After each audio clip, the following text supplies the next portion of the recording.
My poor little wife got hypothermia, and she was standing on top of the kitchen cabinets until they disintegrated.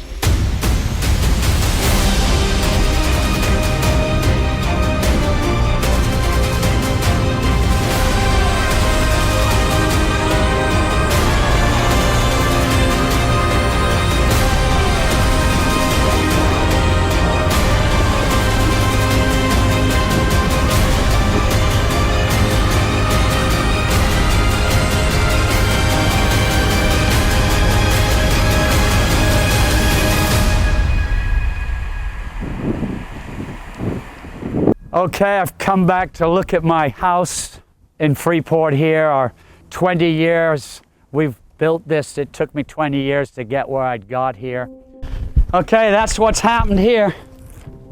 The water came up so quick. Within a couple of hours, it was up above the windows. We're all freaking out and scared to hell. This is my wife's car over here. Diesel Mercedes, 1983. We loved these cars. We had a couple of them. Oh boy. So that's that on that one.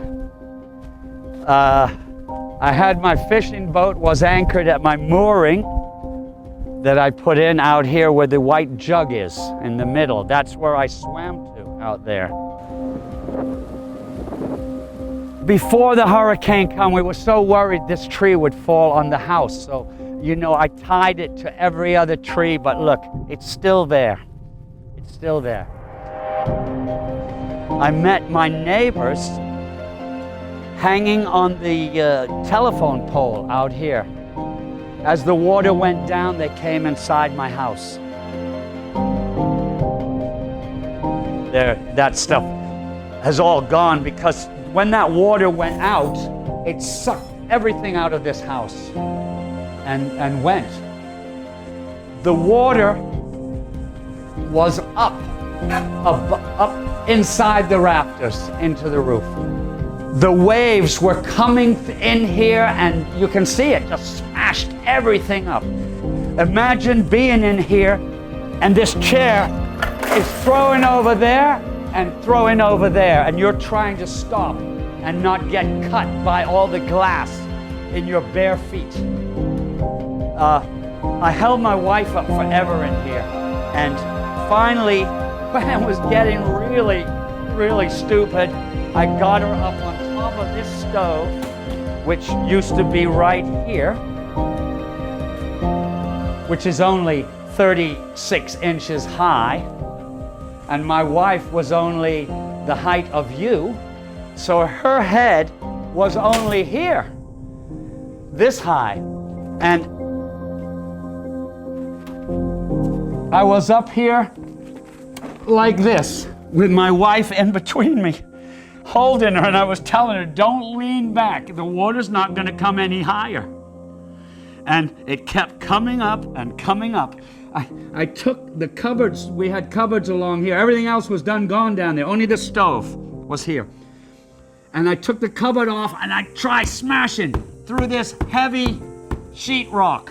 She took them off, so she's up here like this, and I left her. And I swam out here underneath the door. You can see all the appliances were hitting here. It was so dangerous in here. I was only out here for seconds.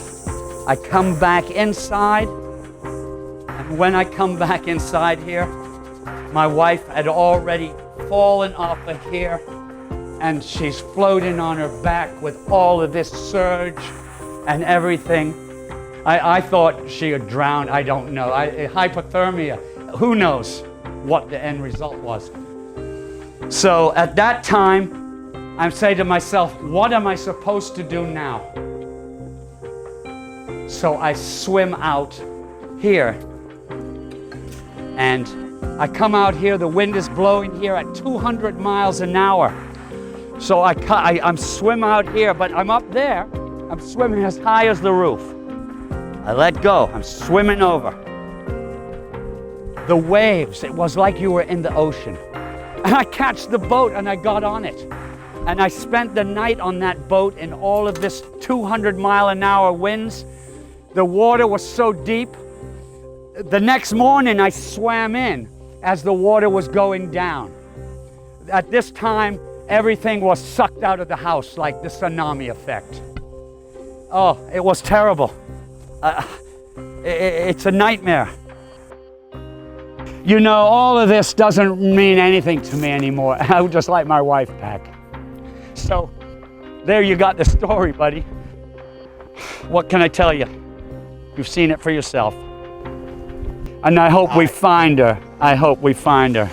Alive? I don't think so. Not after that.